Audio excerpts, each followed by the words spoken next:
Chapter 13. Armageddon Game. Oh goody, that sounds positive.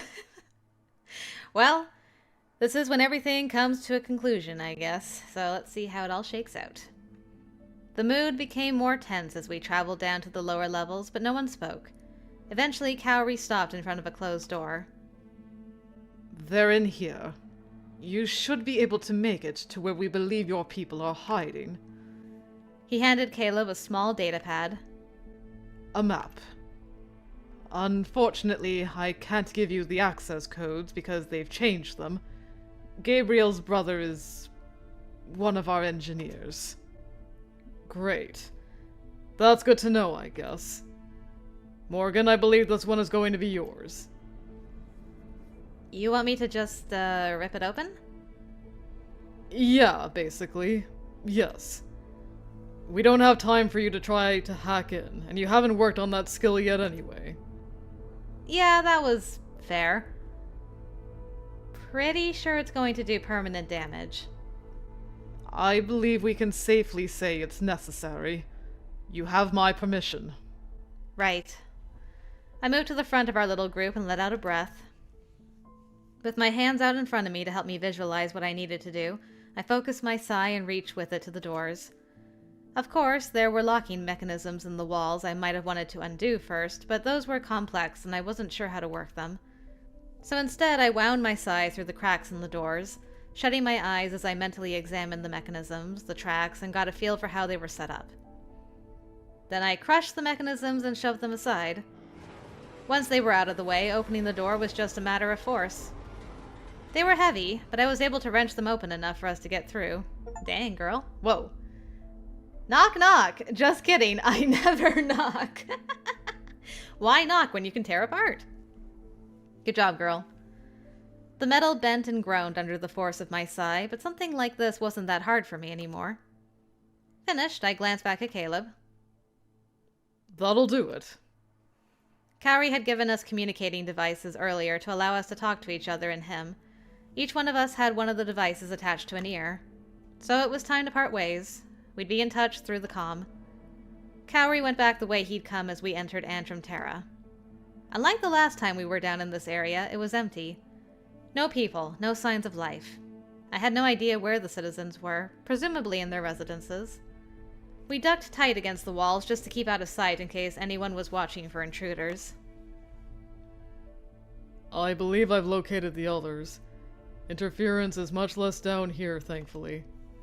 There doesn't appear to be any fighting at the moment, and I believe I can lead us there safely.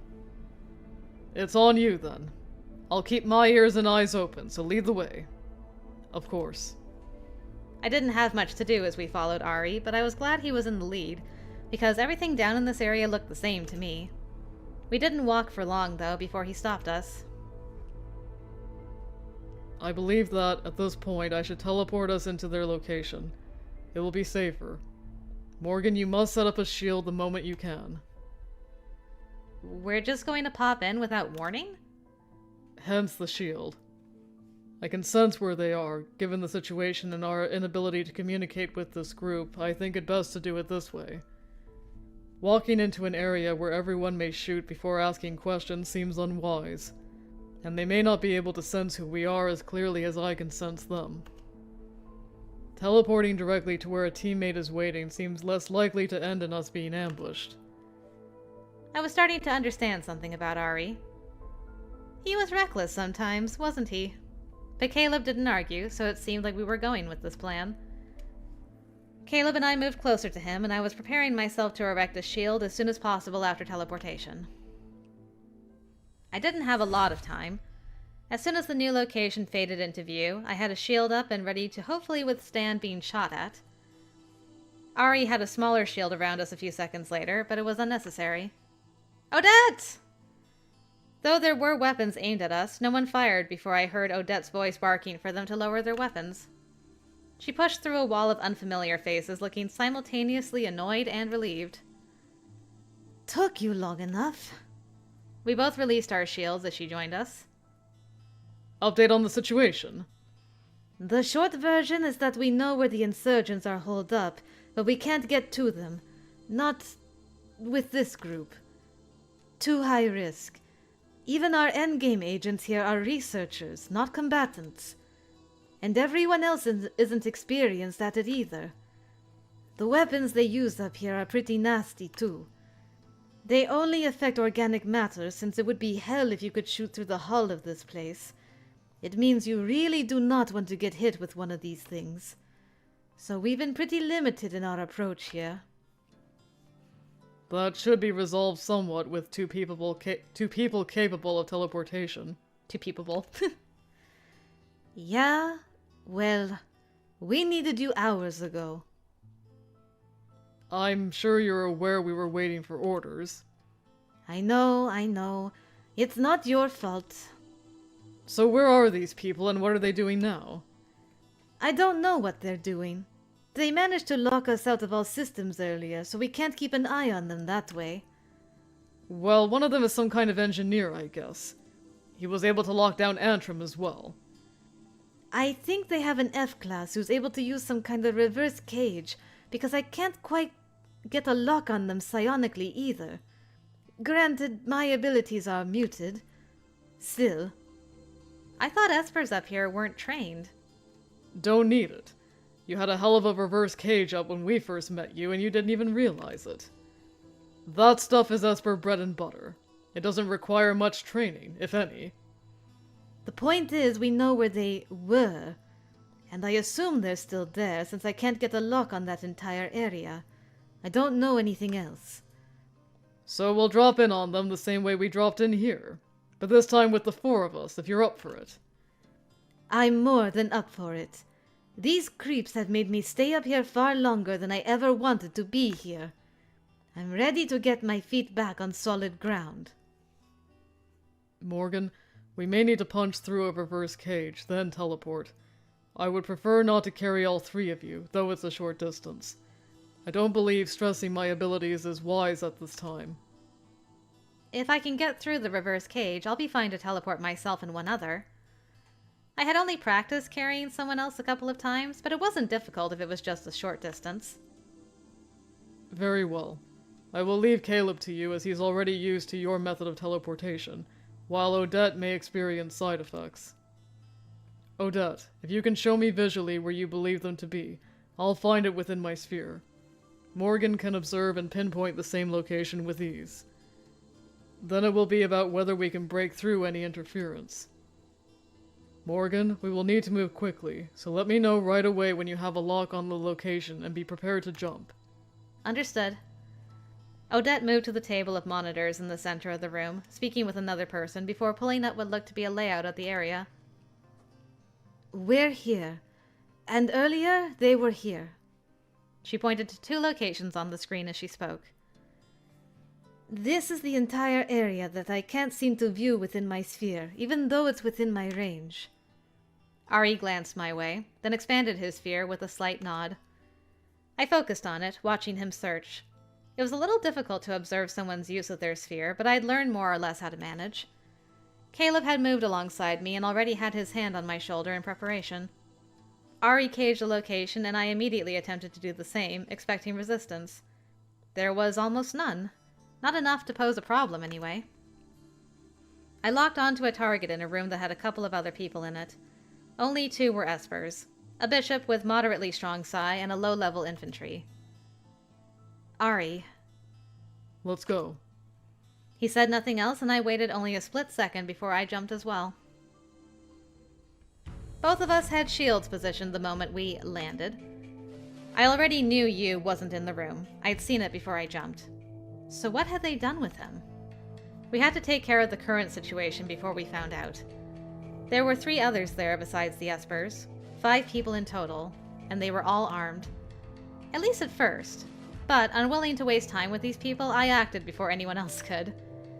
Wrapping my psi around each weapon, I yanked them away and flung them out of reach, disarming the group even before Caleb could jump in. Nice. Thanks. The word flitted over the device in my ear as he launched himself at the group. Bishop on the left, red hair. I didn't want to fire a psi burst of my own, since mine were unpredictable, but as soon as I said who it was, Ari teleported the short distance to the person and drove an elbow ruthlessly into their face, sending them to the ground. They clearly hadn't been prepared for us, and between the three of them, it was over in seconds. I felt bad that I hadn't contributed much, but I mean, girl, you took out all the weapons, so that's pretty good. Better to leave it to the experts and not get in the way. Now that everyone in this group was unconscious or being throttled against the wall by Caleb, it seemed like it was time for the angry interrogation. I stayed where I was as Ari moved closer to Caleb, mostly to pull him off the other guy if needed, I imagined. Where is the Endgame agent you took hostage? Answer! I didn't know if he wasn't that loyal, or if Caleb was just that terrifying when he was in your face yelling, but the man answered right away. They are already on their way to the surface. You won't catch up. Caleb flung the man to the ground, placing a foot square in the center of his back. What does that mean? The man let out a wheezing groan, and I wondered if someone should point out that most people couldn't answer questions when he'd knocked the air out of them. Fortunately, we had Ari's sphere and expertise at looking for things. It appears there is a small shuttle preparing to leave the station on the lower side of Solemn. I believe it is the other half of this group. Lyra! President Lyra's voice crackled over the comm. What is it, Mr. Jung? They're trying to get off the station with you. Roan too, probably, since he's not here either. I understand. Give me a moment. There was only silence after, but I took it to mean he was going to try to deal with that. What now? Do we just leave these guys here? Ari, are there any others nearby? No. It appears whoever remained was in this room. Likely as a decoy if they knew another bishop was close. I don't sense anyone else nearby either. Caleb tossed his communication device to Odette. Get the others over here to take care of this lot. They may be researchers, but they should be able to handle this much. Morgan, get me back up to where President Lyra is right away. Ari, get yourself and Odette up there as soon as this area is secure. Very well. I stepped closer to Caleb, expanded my sphere, and jumped. But only halfway there, I responded to Caleb's inevitable question before he could ask. Sorry, not confident in my ability to not launch us out into space yet, and the station is huge. Seemed better to pick a safe halfway point. Yeah, I appreciate not being launched into space. Well, given how much you whined about having a building dropped on you, I can only imagine how I'd never hear the end of it getting us both killed. Caleb gave me a wry grin as I took his arm again. We're going. And now we're here. And seconds later, we were back in the conference room from earlier.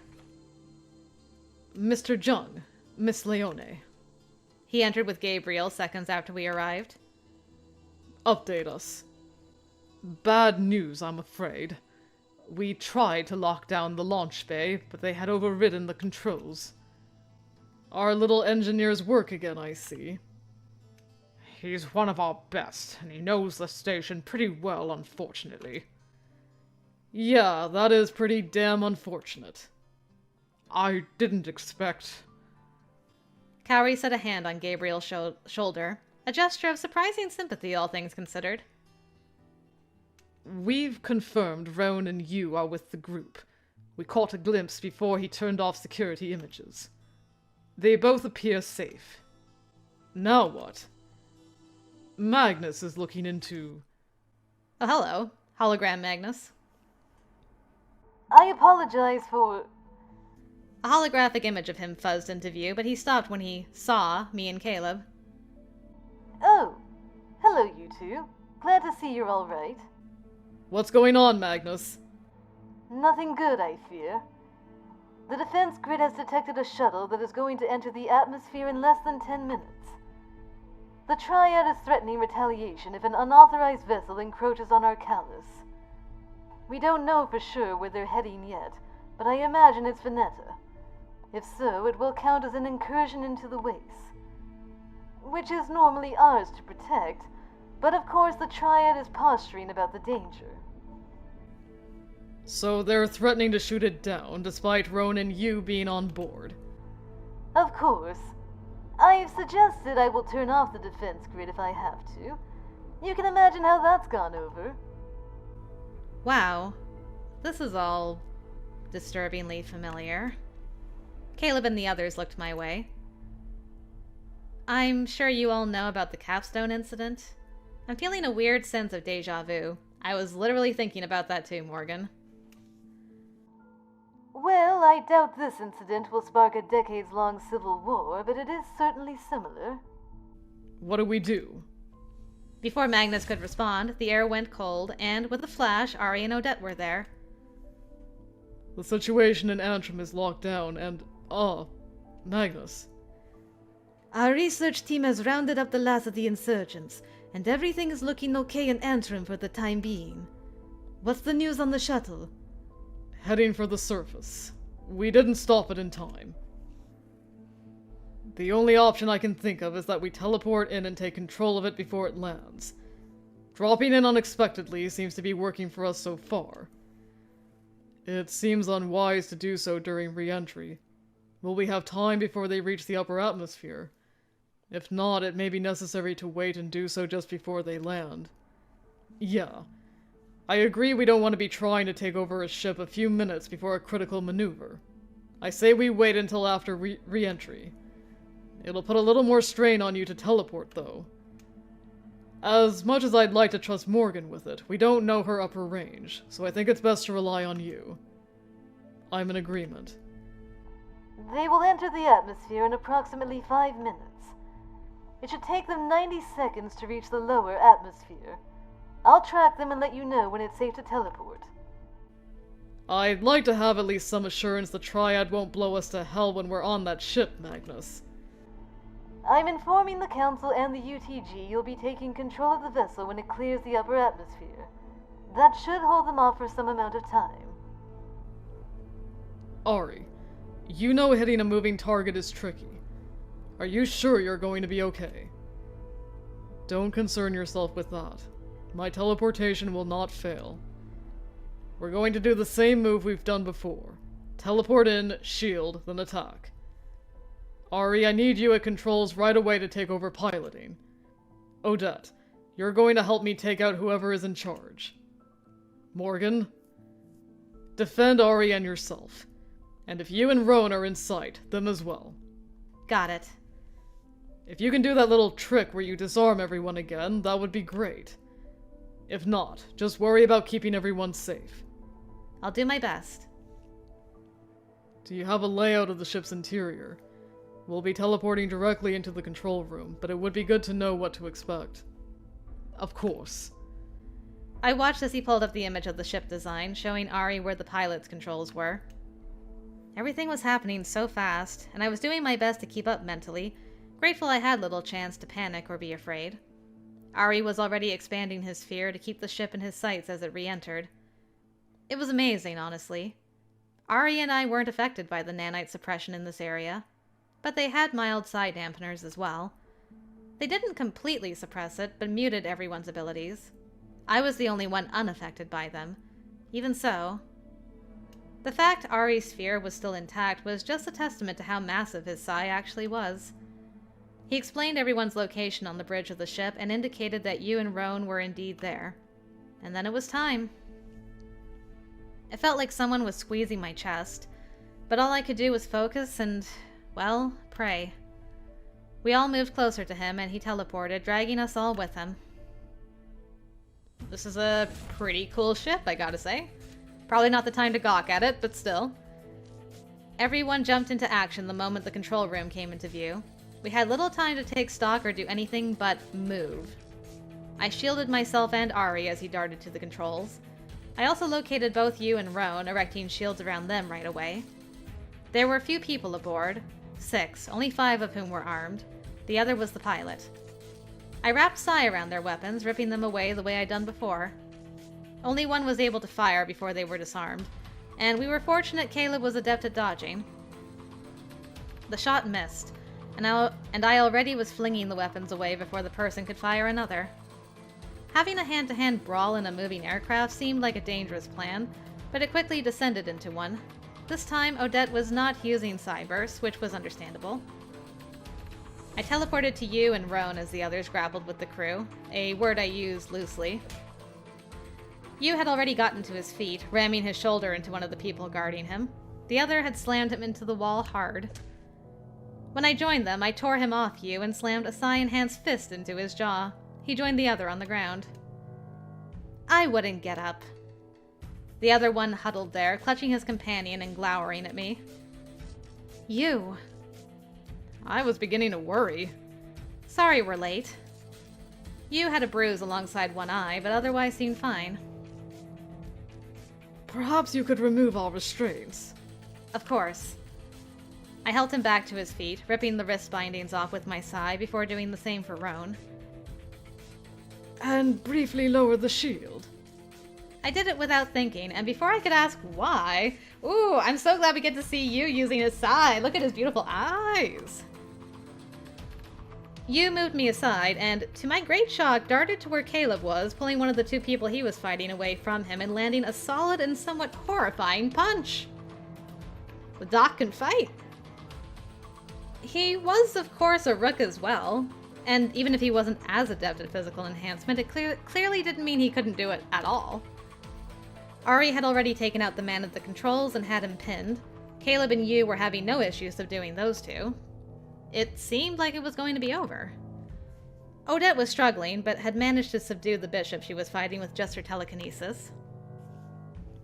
Unfortunately, the other bishop wasn't as cautious as she was.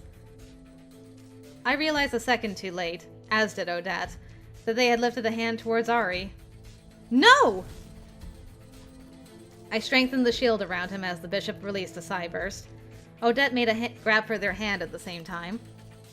The Psi burst missed Ari, but hit the pilot's panel next to him. The entire craft shuddered, spinning to the side and sending me headlong into the wall. My shoulder slammed into it with a crunch that made me nauseous. We tilted wildly as the craft spun out of control. I sensed Ari struggling to pull himself back into the seat so he could right the small transport again. He managed it, but my head was smarting where I hit the wall. Morgan. I'm fine. I gritted out the words around the pain in my shoulder. Definitely did some damage to it. Perhaps not for long. I cannot seem to access full controls. The deceleration process appears to be frozen. YUU's hands were resting on my shoulders, and I reached to grab one of them unconsciously, squeezing it tight. And I can no longer increase our altitude. So you're saying we're going to crash? With less than 5 minutes until impact. Caleb was across the room to where Ari was in seconds. Where will we hit? Our trajectory appears to be sending us to a location around 200 kilometers south of Veneta, far from any domes. There appears to be some sort of Nomo settlement or research camp within 10 kilometers of the projected crash site. We shouldn't pose a danger to them. Options for not dying. I'm guessing we can't just teleport off. Not 12 people at once, and I'm not sure we can rely on Morgan to safely teleport from this location given our velocity. Then... wait for death or...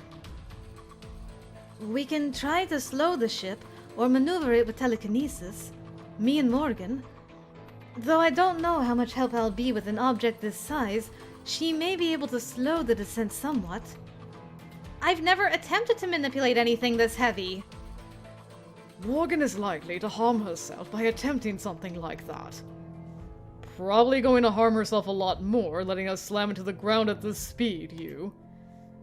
Perhaps it would be best to utilize shields to protect the passengers. Ariel, I know you're familiar with a technique that's useful in this sort of situation. I do, but it will not be enough to keep us alive. If Morgan were to form a lattice of shields to receive the impact of the crash, while I work to cushion and protect the crew, we might be able to do it. Or we could do both. Morgan and I, at this time, are both somewhat fatigued. Either option has only moderate chances of success. Well, thanks for that vote of confidence. Morgan, you know your condition best.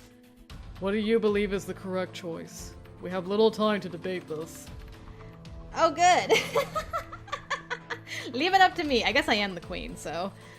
Okay, Odette's not as fatigued, but we don't know Morgan's upper limit for weights. That was not something we ever finished in training. We know from experience that trying to do two things at once is not great. You should just try to focus on something. And in our training exercise, we focus on the shields, which Ari was like, great choice, prioritize shields. So, I say we're not confident. Let's be analytical. We'll follow YUU's suggestion. And hope for the best, everybody. Hang on to your butts. We should pour our efforts into just the shields, I think. Isn't that what you literally taught me in training? Right? If I attempt to split my focus, my shields aren't going to be worth much, and if I can't slow the vessel enough, that could get us killed. But if I'm putting all my focus into as strong a shield as possible, that, combined with your efforts to protect us, may give us a better chance. Upon impact, your shields will almost definitely shatter.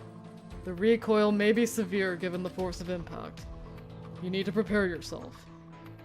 But if I can prevent your shields from feeling the impact at all, everyone should be okay. At least physically.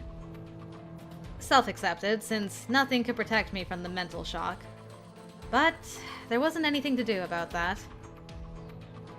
In that case, everyone should gather as close together as possible. We don't have much time.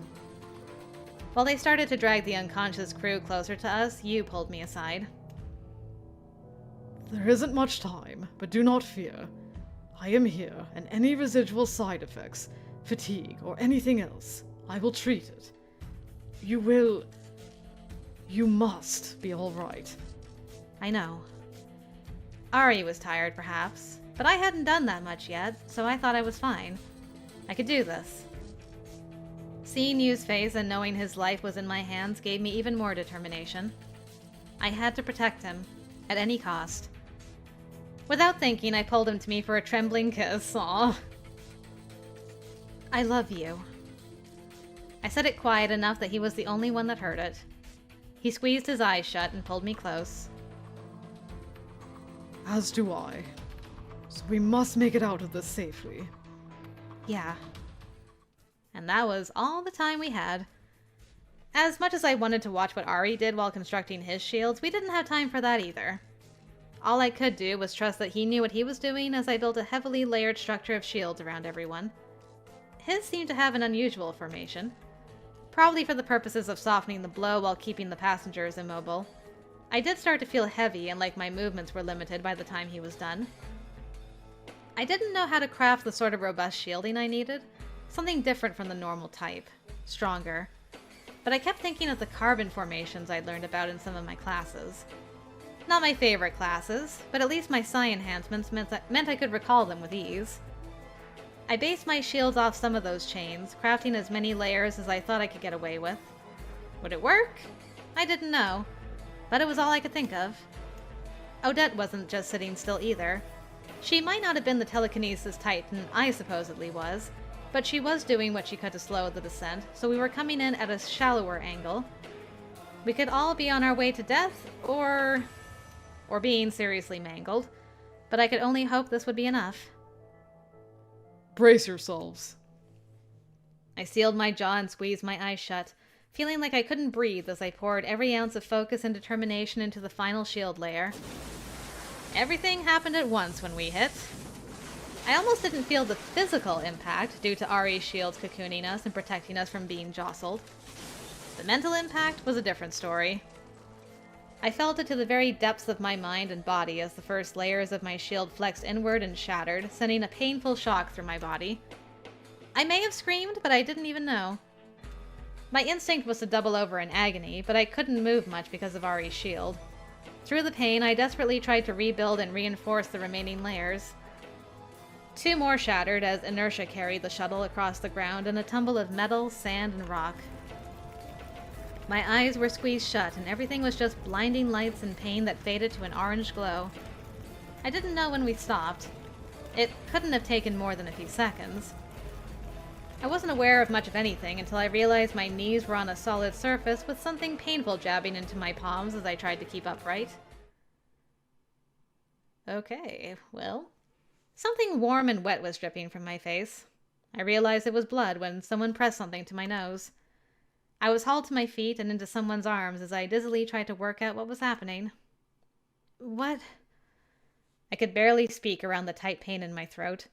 Tears stung my eyes, smoke choked my breath, and ruthless nausea clawed at my gut. We're alive. That is all you need to know for now. He was trying to get my legs to move as he half pulled me out of the twisted wreckage. People were shouting. Caleb, Roan. Everything was a blur that faded to black. We were alive. That was all I knew. We were alive. Hey, we're back in the Twilight Wastes. I woke at one point to the sound of wind and unfamiliar smells, a dusty, warm scent that I realized was sand. There was something rough against my cheek, sandstone.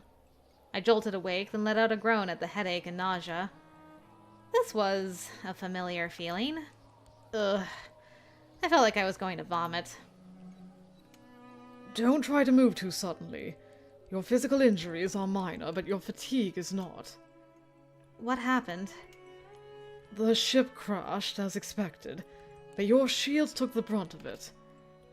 Ari's shields were barely impacted, and we sustained only mild to moderate injuries.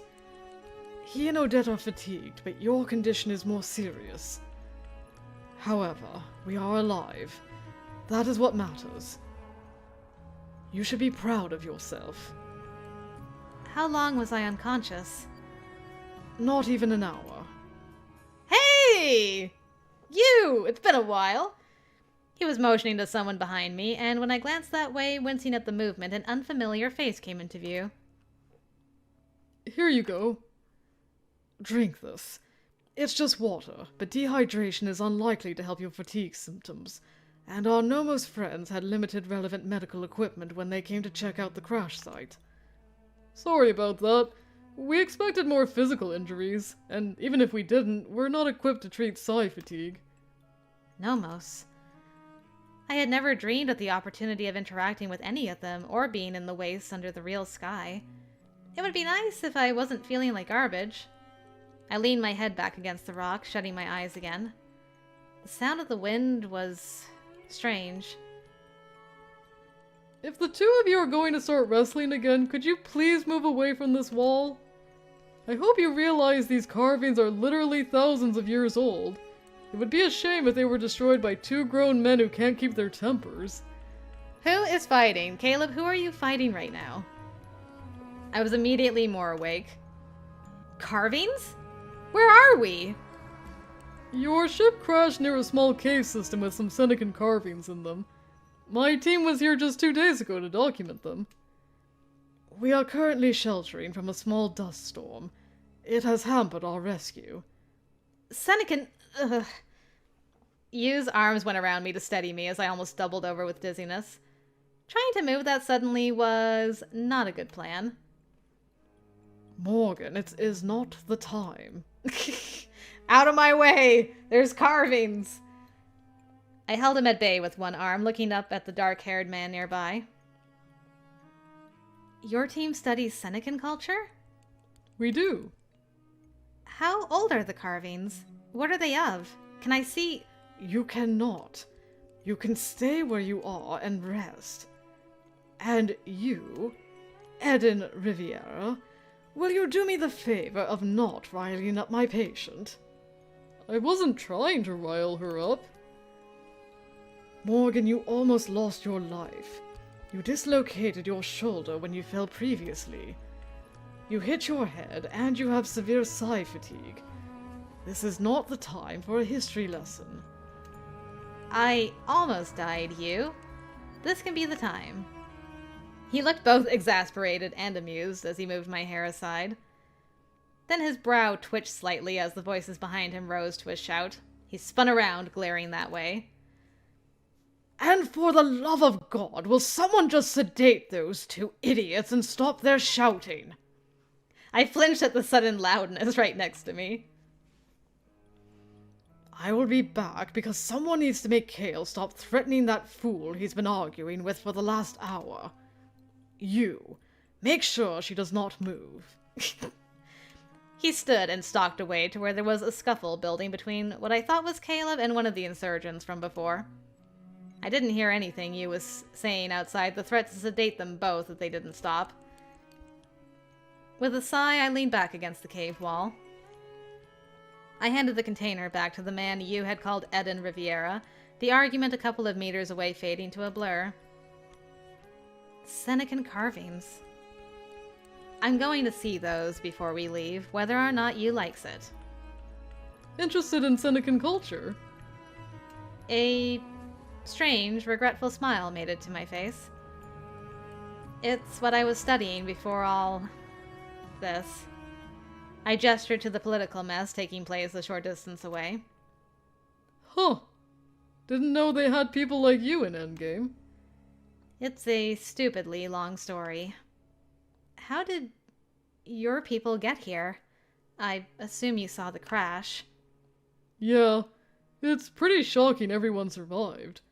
We expected to find dead bodies, honestly. No offense. I let out a dry laugh. Espers really are amazing, I guess. I had so many questions to ask. So much I wanted to know about what happened, where we were, and about the Senecan carvings. But I was tired and in pain. The whole thing was too surreal for my mind to catch up with. We had done that. We had survived. I had helped everyone survive. It's okay if you want to rest more. I'll make sure you get to see the carvings before you go. Thanks, Eden. You're a good one. I laughed again and shut my eyes, wishing the throbbing in my head would go away enough for me to enjoy this. Eden stayed by my side until you returned. Despite the urge to sleep, I asked a few questions about his group and research. Eventually, the argument nearby became too loud for us to continue. Again. They were in communication with the tower as well.